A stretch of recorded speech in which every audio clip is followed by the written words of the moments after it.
নিজেই মালিক নিজেই কর্মচারী, শপিং ব্যাগ তৈরি করে মাসে আয় করছেন লক্ষ টাকা। বর্তমান সময়ে আমরা কেনাকাটা ও শপিং করার জন্য যে ডিজিটাল প্রিন্টের শপিং ব্যাগ আমরা ব্যবহার করে থাকি, সেই শপিং ব্যাগ কিভাবে তৈরি করা হয় তা কখনো দেখেছেন? তো দর্শক, আজকে আপনারা দেখবেন সেই ডিজিটাল প্রিন্টের শপিং ব্যাগ গুলো কিভাবে তৈরি করা হয়, তার সম্পূর্ণ প্রসেস। তো ভিডিওটি না টেনে সম্পূর্ণ দেখতে থাকুন। এই মেশিন দিয়ে ঘন্টায় কতটা ব্যাগ তৈরি করা যায়? 8,000 10,000 সর্বোচ্চ। আজকে কত পিস তৈরি করবেন ব্যাগ? আজকে খুব অল্প, 4,000। 4,000। কতক্ষণ সময় লাগবে? ওই আধা ঘন্টা। আধা ঘন্টা 45 হয়ে যাবে। মিনিট।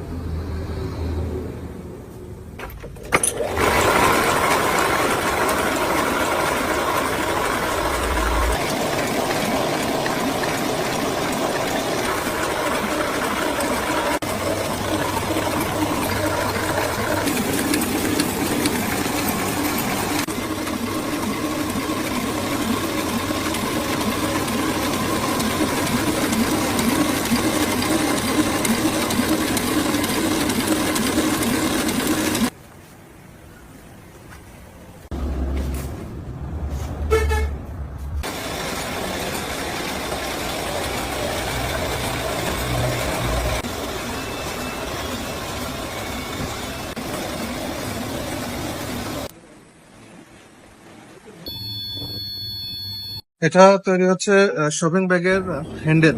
হ্যান্ডেল? হাতল বলা হয়। এটাও তো দেখলাম অটোমেটিক মেশিন দিয়ে বেরিয়ে আসছে, তাই না? হ্যাঁ, এটা কি এটা- মেশিন ভাই, একটু যদি বলতেন। এটা হচ্ছে জাপানি অটোমেটিক। অটোমেটিক সেলাই হয়ে যাচ্ছে না অটোমেটিক হিটিং সেলাই হচ্ছে? জি, যে দেখেন অটোমেটিক হিট দিয়ে সেলাই হয়ে যাচ্ছে।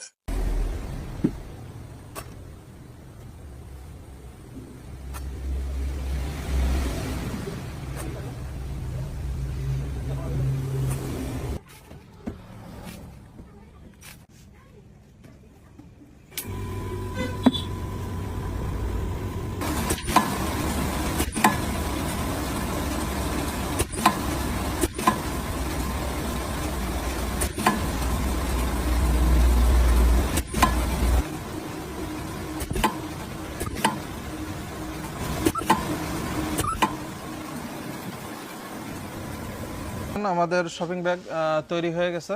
এখন এটা আমরা ডেলিভারির জন্য প্রসেসিং করছি। পাচ্ছেন সব থেকে ছোট যেটা, এটা 2,500 টাকা হাজার, 2.5 টাকা করে পিস। তারপরে তারপর হচ্ছে আপনার এই যে এটা দেখতে পাচ্ছেন, এটা সাইজ হচ্ছে 11 বাই 13, এটা হচ্ছে 5.5 টাকা পিস।